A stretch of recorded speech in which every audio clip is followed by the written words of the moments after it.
Nah, sebelumnya saya mau ungkap dulu hukum bismillah ya. Di rumah itu ada kitab tafsir namanya Jami'ul Ahkamil Quran, karya Al-Imam Qurtubi.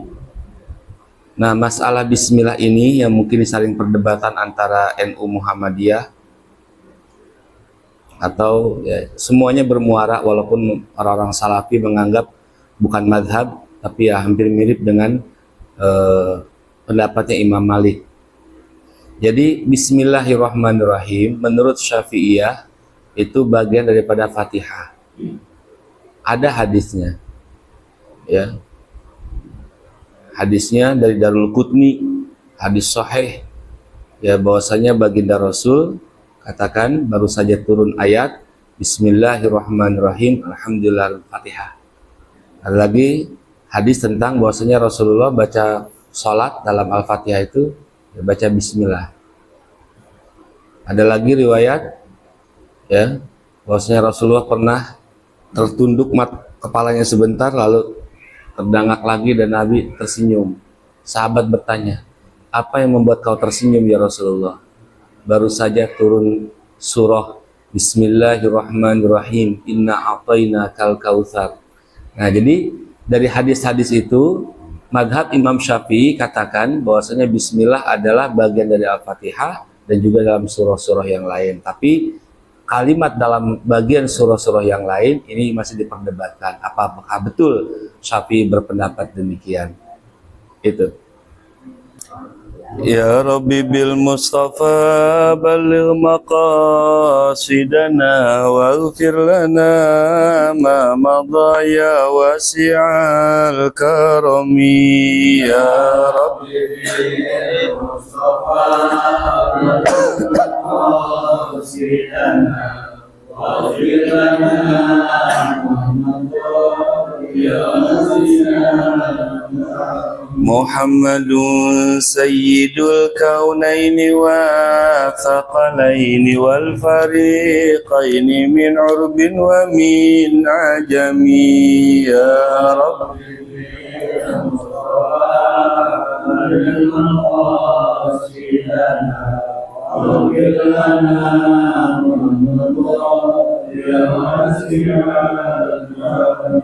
هو الحبيب الذي ترجى شفاعته لكل هول من الأهوال مقتهم يا ربي بالمصطفى بلغ مقاصدنا واغفر لنا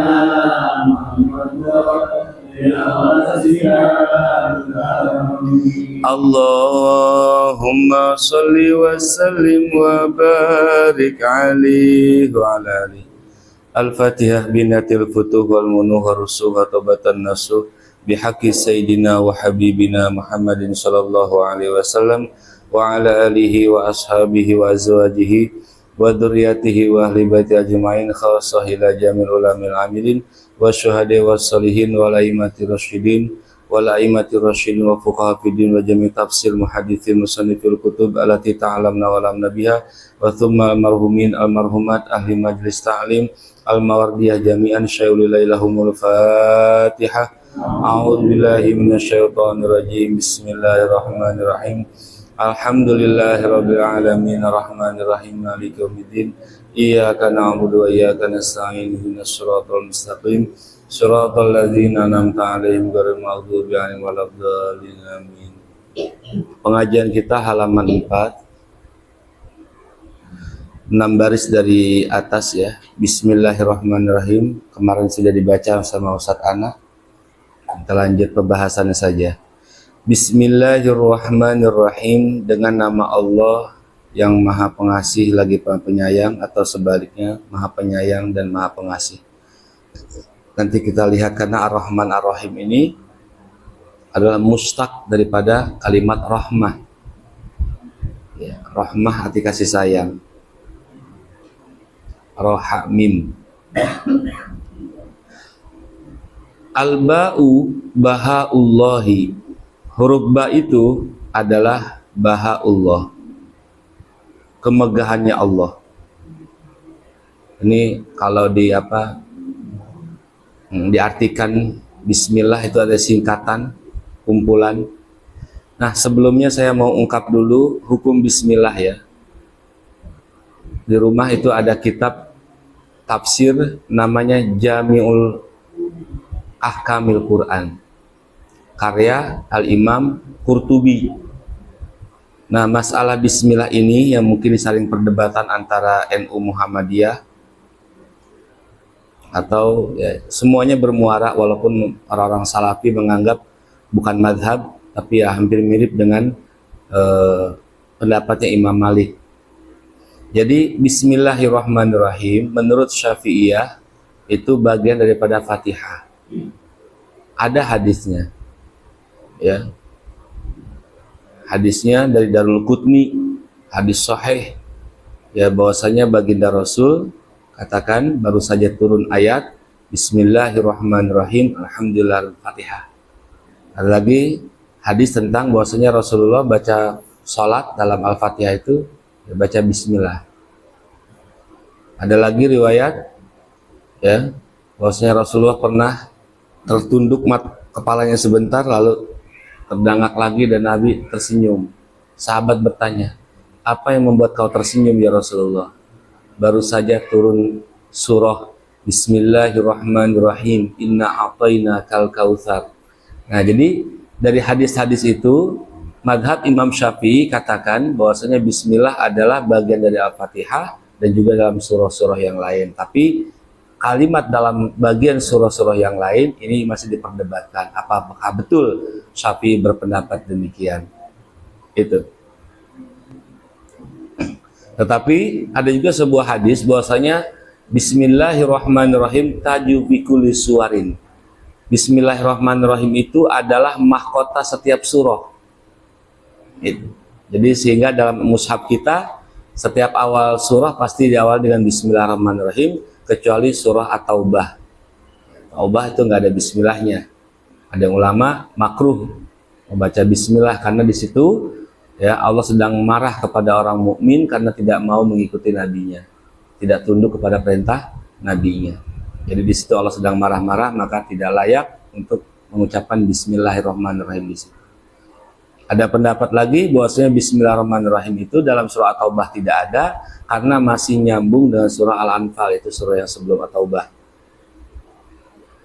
Nah, kalau Imam Malik juga berpendapat demikian, bahwasanya Bismillahirrahmanirrahim itu tidak termasuk daripada surah Al-Fatihah. Itu nggak termasuk karena ada juga dalilnya. Nabi langsung bersabda langsung Alhamdulillahirabbil alamin. Ada dalilnya, hadisnya banyak. Imam Abu Hanifah Bismillahirrahmanirrahim memang ayat daripada Al-Quran, tapi bukan berarti ayat dalam tiap-tiap surah. Ayat dalam Al-Quran ya, karena dalam surah apa tuh An-Naml ada ya innahu min Sulaiman wa innahu bismillahirrahmanirrahim. Ayat memang, tetapi bukan berarti ayat daripada tiap-tiap awal surah. Itu pendapatnya Imam Abu Hanifah. Sehingga Imam Abu Hanifah membaca bismillahnya sir dalam Al-Fatihah. Bismillahirrahmanirrahim. Alhamdulillahirabbil alamin. Kalau Imam Malik nggak pakai bismillah, langsung Alhamdulillahirabbil alamin. Kalau Imam Syafi'i pakai bismillah. Kalau nggak pakai bismillah nggak sah salatnya. Kenapa? Karena Al-Quran Fatihahnya kurang daripada 7 ayat. Gitu. Jadi Bismillahirrahmanirrahim itu ayat pertama. Alhamdulillahirabbil alamin ayat kedua. Gitu. Itu pendapat. Tapi semuanya ulama-ulama sepakat tidak ada yang melarang baca bismillah. Gitu. Tidak ada yang melarang baca bismillah. Jadi nggak ada masalah. Kecuali kalau batal sholatnya baca bismillah, omelin orang yang baca bismillah karena ada dalilnya. Tapi semua nggak ada dalil yang menyatakan tidak boleh baca bismillah. Jadi nggak usah repot melarang orang, nganggap orang kagak sah kalau ada orang baca pakai bismillah Fatihahnya. Gitu. Karena nggak ada dalil larangan. Gitu. Hanya ada dalil tidak membaca, bukan berarti melarang. Ya. Itu. Jadi itu aja simpelnya kita kalau beda pendapat dengan orang yang lain. Coba carikan dalilnya. Ada nggak yang melarang baca bismillah? Nggak ada. Yang ada cuman Nabi nggak pakai bismillah. Gitu. Tapi kan hadis lain kan enggak, hadis bukan itu aja. Hadis banyak. Ada juga yang menyatakan Nabi pakai bismillah. Ya udah loh, jangan salahin orang yang pakai bismillah. Toh bismillah juga kalau kita baca ada pahalanya. Kenapa gitu-gitu amat mentang-mentang Nabi nggak baca? Gitu. Baik. Yaitu seputar bismillahirrahmanirrahim. Ya, jadi bismillahirrahmanirrahim ini ada 19 huruf, ya. Jadi ada sebuah hadis juga yang menyatakan siapa yang ingin selamat daripada 9 pintu zabaniyah, ya, pintu jahanam, maka bacalah bismillahirrahmanirrahim. Karena bismillahirrahmanirrahim satu hurufnya bisa menyumpal pintu neraka yang 19. Gitu. Itu bismillahirrahmanirrahim. Berarti kan ada fadilahnya baca bismillah itu. Nah, Imam Nawawi Al-Bantani ya mendekati atau menafsirkan dengan pendekatan tafsir daripada setiap huruf bismillahirrahmanirrahim yang 19 itu. Al-ba'u bahaullah. Ba yang bismillah itu bahaullah adalah kebesaran atau kemegahannya Allah. Wasinu sana'uhu. Sin itu singkatan atau diambil dari kalimat kata depan sin sana'uhu, yaitu ketinggiannya Allah. Jadi fala syai'un a'la minhu, maka sehingga tidak ada sesuatu yang lebih tinggi daripada Allah. Itu mana huruf sin yang ada di bismillah tadi. Wal mimu mulkuhu. Mim itu diambil dekat kalimat depan mulkuhu. Ya. Kayak kita aja suka menafsirkan cinta, C, cerita indah. Wah, I, wah, begitu kan? Nah, ini bismillahirrahmanirrahim ini coba didekatin dengan begini. Mim mulkuhu, mim adalah kerajaannya Allah. Wa huwa ala kulli syai'in qadir, karena Allah punya sifat wa huwa ala kulli syai'in qadir. Dan dialah Allah atas segala sesuatu qadirun, kuasa. Berarti raja namanya. Raja di raja. Wal ba'u bismillahi. Ini kok ada ba lagi? Oh ya, ada pendapat lain berarti wal ba'u ibtidau ismuhu bariun basirun. Ada juga pendapat ba itu adalah permulaan nama Allah bariun basirun. Ba, bari itu pencipta, basirun yang maha melihat. Wasin, sin itu ibtida ismuhu samiun. Jadi Allah yang basir, yang sami, ya. Wal mimu ibtidaan ismuhu majidun malikun, Allah yang majid, yang agung, malikun, raja. Wal alifu, alif itu bismillah, Allah itu ibtidau ismu Allah. Wal lamu ibtida ismuhu latif, jadi Allah yang lembut. Wal ha'u ibtidau ismu hadi, Allah yang lembut dan maha memberi petunjuk. Jadi dengan nama Allah yang maha melihat dan maha mendengar, yang maha agung dan maha diraja, Allah yang lembut dan memberi hidayah. Itu mana bismillah. Warra'u huruf ra ar-Rahman itu ibtida'u ismuhu razzaqun, Allah yang memberi rizki. Wal ha'u huruf ha-nya ibtida'an ismuhu halimun, ya, Razzaq memberi rizki, halimun yang maha lemah lembut, halim. Wan nunu itu ibtidaan ismuhu nafi' wa nurun, ya, boleh-boleh sajalah, ya, namanya singkatan, ya.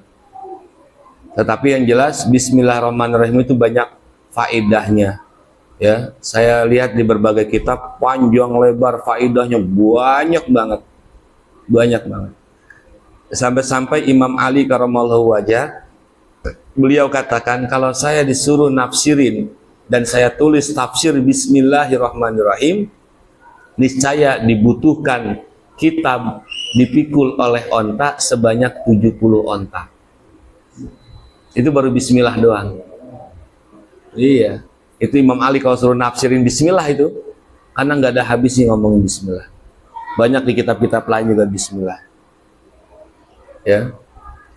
Tetapi ada seorang ulama ya yang melihat tulisan bismillahirrahmanirrahim tergeletak di bawah, dia ambil, dia cium, dia kasih wangi-wangi, dia muliakan, dia taruh di atas biar jangan sampai keinjak orang.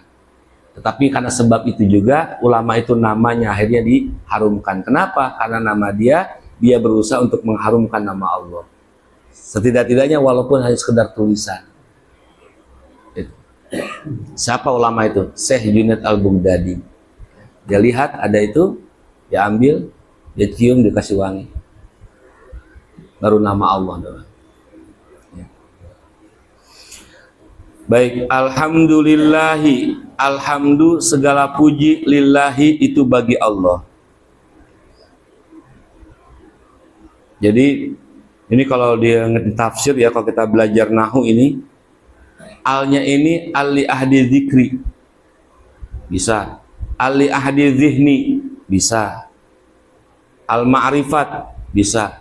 Kenapa enggak hamdulillahi aja? Hamdun lillahi. Puji lillahi itu bagi Allah. Kenapa harus alhamdus? Hanya pujian itu lillahi, milik Allah. Jadi gini. Jadi di lamnya ini lillahi, kalau alhamdu itu lillahi, bermula segala pujian itu lillahi, milik Allah, berarti kalau lihat dari hukum ini kita nggak boleh muji orang. Kenapa? Lamnya ini lillahi, lam lil milki, lam kepemilikan. Jadi alhamdu itu ya milik Allah. Jadi kita nggak boleh memuji karena pujian itu semuanya milik. Makasih bos, nggak boleh. Kenapa? Karena itu pujian. Bos baik banget sama saya, itu pujian, nggak boleh.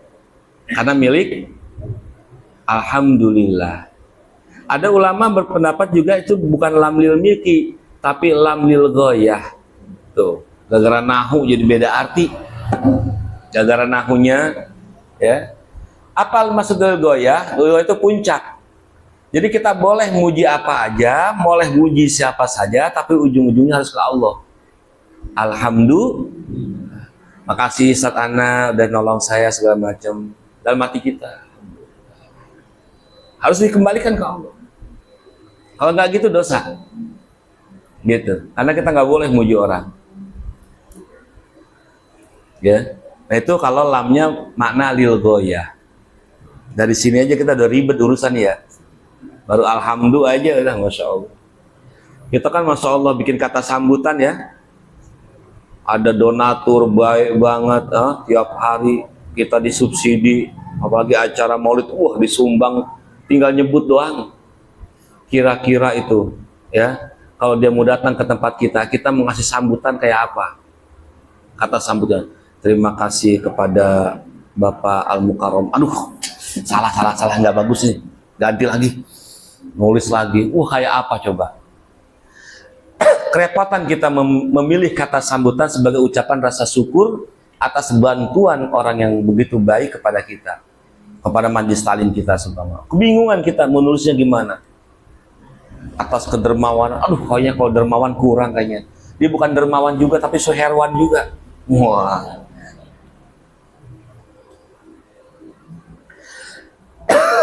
Wah, bingung.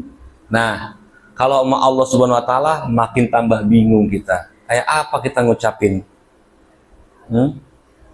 Kalimat pujian kepada Allah kayak apa bingungnya kita? Makin tambah bingung. Sama manusia aja kita bingung. Apalagi sama Allah yang sangat luar biasa. Nah, Allah ajarkan alhamdulillah. Udah, ucapkan itu saja. Alhamdulillah. Ya, kalau kita syukur nikmat Allah segala macam, ucapkan alhamdulillah. Itu aja gampang. Jadi di sini tafsirnya alhamdu wa syukru lillahi, bersyukur kepada Allah, bini'amihi as-sawabighi, dengan nikmat-nikmat Allah yang sempurna, ala ibadihi, atas hamba-hambanya. Jadi gini, kalau lihat dari segi bahasa, Alhamdu memang maknanya asyukru. Tapi syukur dengan alhamdu beda. Kalau syukru ada muqabalatun nikmah. Ini bedanya nih antara syukru dengan alhamdu. Kalau memang sama, kenapa enggak asyukru lillahi rabbil alamin? Kenapa harus alhamdu? Karena memang alhamdu beda dengan asyukru. Kalau asyukru, syukur, itu ada muqabalatun nikmah. Ada nikmat yang kita terima. Jadi syukur itu muncul daripada apa? Kita telah menerima nikmat. Gara-gara kita dikasih, maka pasti ada ungkapan untuk bersyukur. Terima kasih, Pak. Nah, kalau alhamdulillah itu melebihi syukur, di atas syukur.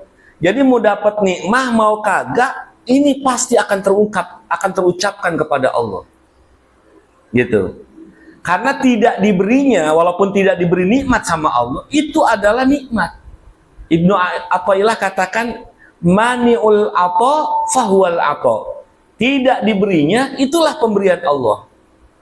Contoh, kita minta sama Allah, minta kaya, kagak dikasih, itu sebetulnya pemberian Allah. Bisa jadi kaya malah nyusahin kita. Makanya ainul ato, mani'ul ato, ainul ato. Tidak diberi, inti pemberian. Gitu. Nah, dan juga kita ini nganggap nikmat Allah itu begini ya. Ya Allah, emang kelasnya beda sih ya sama kita-kita. Gini, Ibnu Athaillah katakan lagi dalam sebuah hikamnya begini. Mata rozaqoka at-ta'ata wal ghina bihi anha fa'lam annahu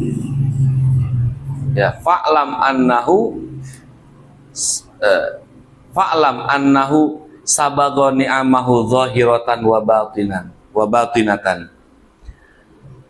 Mata rozaqoka at-ta'ata, kapan saja Allah rizkikan taatnya, ya, rizkikan taat kepada kamu, wal ghina bihi anha, dan kau merasa cukup dengan ketaatan itu, merasa senang dengan taat, ya, fa'lam, ketahuilah olehmu, kata Ibnu Athaillah, annahu qad sabagha ni'amahu zahiran wa batinan, sesungguhnya Allah telah sempurnakan nikmatnya itu secara zahir dan batin.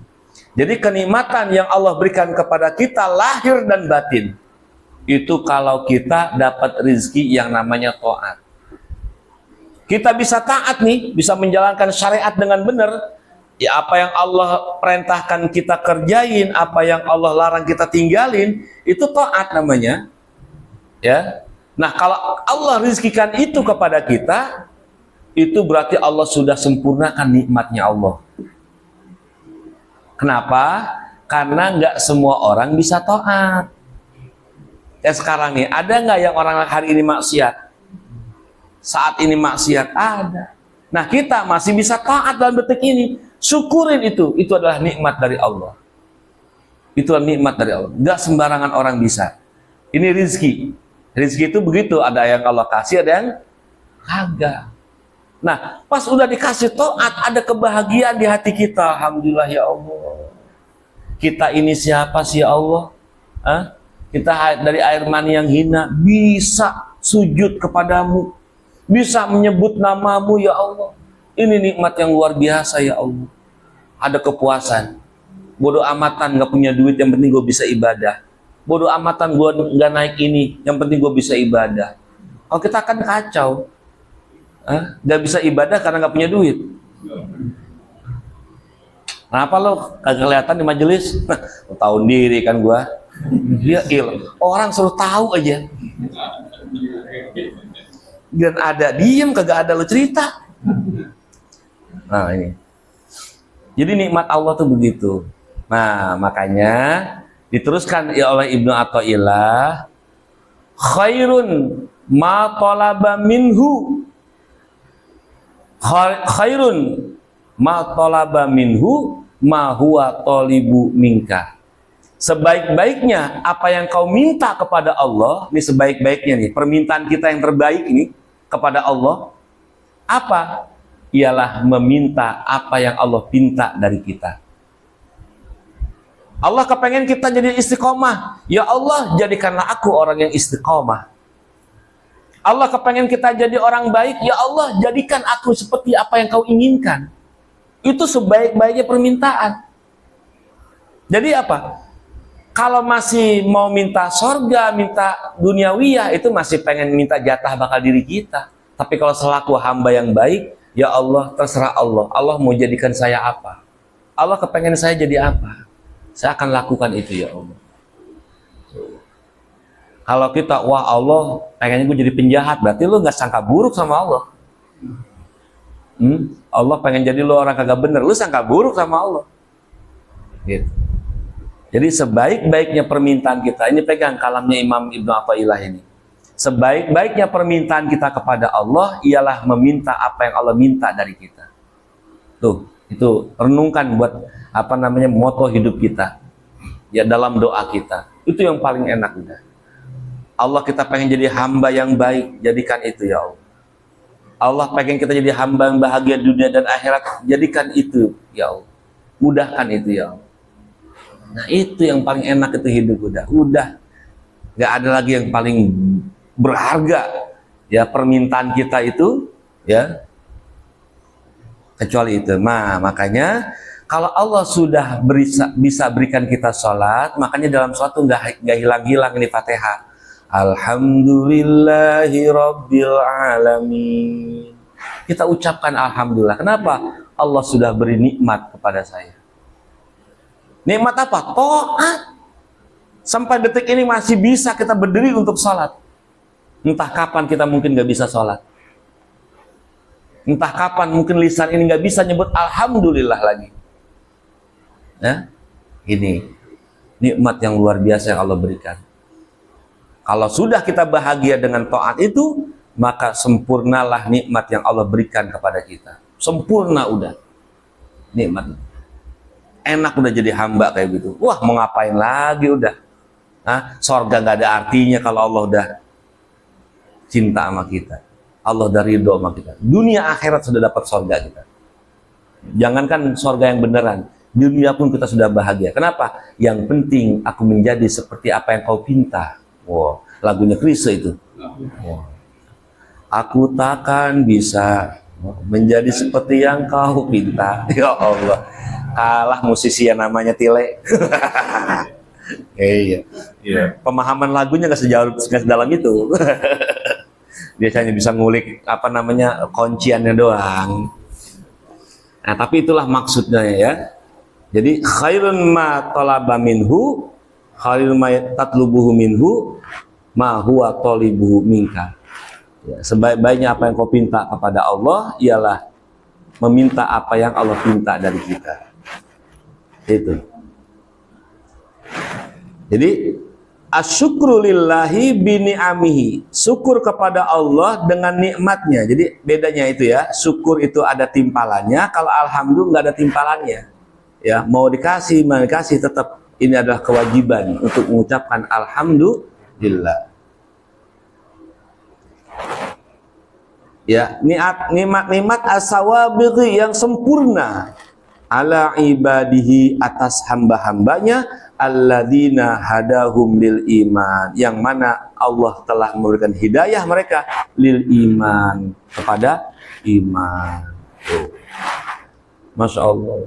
Ini kalau ajakan iman ini, kalau kita masih munafik aja nih ya, ajakan untuk iman itu bagaikan petir yang menggelegar di tiang hari. Siang hari gelap karena awan menutupi, hujan deras. Diajak untuk beriman, bagaikan petir. Kita akan tutup telinga kita karena takut mati, kesamber sama petir. Mengumpet kita sengumpet-ngumpetnya. Sebagaimana nanti di surah Al-Baqarah ada tuh. Ya. Apa tuh? Au kasayyibin minas samaa'i fihi dhulumatun wa ra'dun wa barq yaj'aluna asabi'ahum fi adhanihim minas sawa'iqi hadaral maut Mereka jadikan jari jemari mereka itu, ya, fi adanihim, dalam telinga mereka, ya, hadzarul maut, karena takut mati. Orang kalau nutup telinga cukup satu jari, itu pun anmulahnya saja, ruas ujung jari aja, gini aja, cukup udah ketutup. Tapi Al-Quran bahasakan mereka yang memasukkan jari jemari. Ini adalah kiasan, saking ogahnya dengar ajakan untuk iman. Kalau gua ngaji mati gua dah. Kok mati? Iya, aturan gua makan jadi nggak boleh, ini haram ini. Mati kan gua, mau kerja apa gua ntar? Ini haram, itu haram.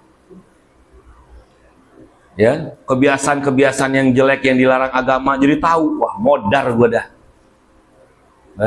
Jadi orang kalau masih munafik ya begitu tuh, ya. Ama ngaji pasti ketakutan aja udah. Ya, ngaji lagi. Ya, ketemu Ustaz non separi, paling diajakin. Nutup kuping, pakai jari jemari. Biar kagak denger. Ya, padahal katanya, kata Allah, walau sya'allahu la dhahaba bisam'ihim wa absarihim. Kalau Allah mau, nggak usah gitu-gitu amat lu. Ya? Nggak usah gitu-gitu amat. Kalau Allah mau, Allah bisa menghilangkan kuping kamu sekaligus. Menghilangkan mata kamu, Allah bisa pulihkan, Allah bisa butakan. Allah Maha Kuasa. Allah muhitun bil kafirin. Lu mau kafir juga, itu nggak bakal lepas dari Allah. Muhit. Lu diliputi, lu nggak bisa kemana-mana. Mau kafir, mau mukmin, semua dalam pengawasan Allah. Nggak ada yang luput. Lu kira jadi orang kafir nggak diurusin sama Allah? Tetap diurusin, tetap dipantau di bawah pengawasan Allah. Mau jadi apa? Pakai nutup kuping, pakai nggak mau Islam, pakai nggak mau dengerin ngaji. Kalau Allah mau, Allah tulikan kuping kamu sekaligus. Cuma Allah nggak lakukan itu. Kenapa? Takutnya nanti dia berhujah di hadapan Allah. Ya Allah, maaf ya Allah, saya nggak ngaji karena saya nggak tahu. Kuping saya kan budeg, mata saya kan buta. Nggak ada hujah ntar. Makanya Allah biarkan kupingnya tetap awas, matanya tetap awas. Biar jadi apa? Saksi. Ya, kalau bahwasanya dulu ada pendakwah, kau tolak dakwahnya. Bahwasanya kalau dulu di situ ada orang yang membacakan Al-Quran, kau tutup telingamu karena tidak mau mendengarkan Al-Quran, karena takut kematian. Ya, bagi proyek kamu. Proyek bahasanya. Nah, makanya kita ucapkan alhamdulillah Rabbil alamin. Apa Rabbil alamin? Rabbi itu, ya, maknanya bisa dimana sahib, pemilik seluruh alam. Rabbi juga bermakna tarbiyah. Tarbiyah itu perawat. Guru, murabbi namanya. Guru itu murabbi, ya. Nah, jadi sebagaimana layaknya seorang guru, ya. Nah, Allah itu Rabbil alamin. Jadi Allah yang merawat alam. Allah yang merawat alam. Jadi semua dirawat. Air hujan turun sesuai dengan kapasitas penerimaan bumi. Semuanya angin berhembus, matahari beredar sesuai porosnya dihitung. Ya, berapa panasnya sampai ke bumi, berapa semuanya. Itu karena Allah yang merawat. Kalau Allah nggak ada yang merawat, habis sudah. Makanya kita puji pertama-tama itu tatkala salat kita. Alhamdulillahi Rabbil Alamin. Langsung dah tatkala kita salat. Wih, caimin tah. Langsung Allah tengok wajah kita. Tatkala caimin bilang alhamdulillahi rabbil alamin. Hamadani abdi bi. Hamba saya sudah muji saya. Caimin terusin Ar-Rahmanir Rahim. Betul wahai hambaku, aku maha pengasih lagi maha penyayang. Maliki yaumiddin, kata yang salat itu. Membuat dibaca Fatihah. Maliki yaumiddin. Iya, aku memang hari kiamat, tidak ada selain diriku nanti. Wahai hambaku, engkau dari tadi muji-muji. Apa yang kau minta? Iyyaka na'budu wa iyyaka nasta'in. Iya, gak apa-apa. Kamu minta beribadah, ibadahlah kepadaku. Aku kasih kekuatan ibadah. Aku kasih pertolongan. Ihdinas siratal mustaqim. Saya jaga kamu untuk mendapatkan jalan yang lurus. Siratal ladzina an'amta alaihim. Ya, jalan para nabi yang telah aku beri nikmat. Jalan para orang soleh yang aku telah beri nikmat itu semua. Ghairil maghdubi alaihim waladhdallin. Bukan jalan orang-orang yang kau benci dan juga bukan jalan orang-orang sesat. Tidak, wahai hambaku. Selagi engkau baca Fatihah, aku akan rawat engkau. Tak akan kulencengkan jalanmu, mirip-mirip Yahudi atau mirip-mirip Nasrani. Aku jaga dirimu. Selagi engkau masih bisa berpegang pada sholatmu dan Fatihah. Oh, begitu. Itu adalah percakapan antara Allah dan hambanya tatkala kita baca Al-Fatihah. Itu dialog itu ada dalam sebuah hadis Nabi. Yaitu yang hadis Nabi yang diungkapkan oleh Imam Malik yang tanpa basmalah. Langsung alhamdulillah. Itu ayat hadisnya. Tapi yang jelas di situ percakapan seorang hamba dan Allah. Makanya tatkala kita alhamdulillahi rabbil alamin, Allah tuh udah ngadep kita. Muji hamba saya. Cuman kalau kita pikiran beras udah habis, bayaran naik untuk anak, ya Allah, ada aja mama begitu. Ya. Kata Allah, wahai hambaku, emang ada yang lebih baik dariku sehingga kau palingkan hatimu dariku? Allah tuh masih natap kita tuh.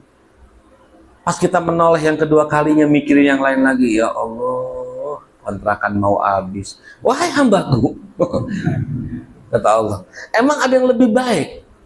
Ada yang lebih mengkhawatirkan daripada selain diriku? Allah masih ngadep kita tuh. Nah, kalau ketiga kali hati kita berpaling dari Allah tatkala salat, ya udah deh hambaku. Ya. Aku tunggu lagi nanti. Berarti kau tidak serius dalam salatmu. Nah, gitu.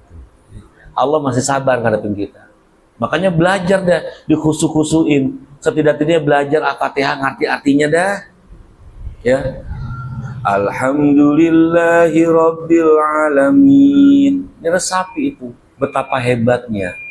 Ya, ucapan alhamdulillah itu sudah manggil Allah subhanahu wa ta'ala. Cuman kurang keren sih kalau saya ajarin nih, ada amalan manggil jin di baras pas segitiga bara muda. Ini pada mau nih minta amalan nih. Ya. Ini ada amalannya, wiridannya, kalau kita timbang wirid sekali aja itu jin langsung nengok tuh. Waduh. Romannya nih ada yang bokek nih. Gue suruh ngambil duit di dalam tanah ini. Kita baca wirid terus, datang itu raja jin dari segitiga bermuda langsung. Pengen. Kira alhamdulillah aja nggak pengen. Kira mah jin nggak pengen. Ya udah ya, ada tapi orang itu sudah perjanjian kok. Ya sudah perjanjian. Raja jin itu kalau dibacain ini harus janji. Siapapun yang baca ini, raja jin janji. Di zaman Nabi Sulaiman udah dijanjiin. Siapapun yang baca ini, katanya, lu datengin, lu tanya, dia mau apa, lu bantuin. Raja jin langsung. Cuman takutnya gila ntar lagi. Wah, ya. Bahaya, jangan tergila. Raja jin kayak gini, gila lagi kan. Itu perjanjian sama Nabi Sulaiman. Karena aja Syekh Bahauddin Thariqah Naqsabandiyah itu, Syekh Nabawi juga punya perjanjian sama jin. Jin, kalau lo sebut nama Syekh Abdul Qadir Jalani, ada jamaah Thariqah Qadiriyah Naqsabandiyah, nyebut nama Syekh Abdul Qadir Jalani di telinganya, lo pergi jangan ganggu dia. Perjanjian ya, siap. Itu makanya timbang ada orang kesurupan nih, kalau memang dia itu ahli Thariqah Qadiriyah Naqsabandiyah, timbang nggak usah pakai dibacain, dirungkit segala macam, pakai taruh botol, nggak usah.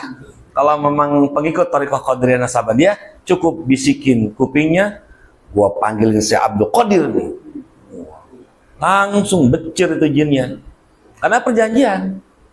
Syekh Bahauddin itu, ya silsilah keberapa tuh dari Syekh Abdul Qadir Jalani ke bawah itu. Udah Isa ya, wallahu a'lam. Rabbil alamin ya, tandain itu. Rabbana fa'ana bima 'allamtana wa sallallahu alhamdulillahi rabbil alamin.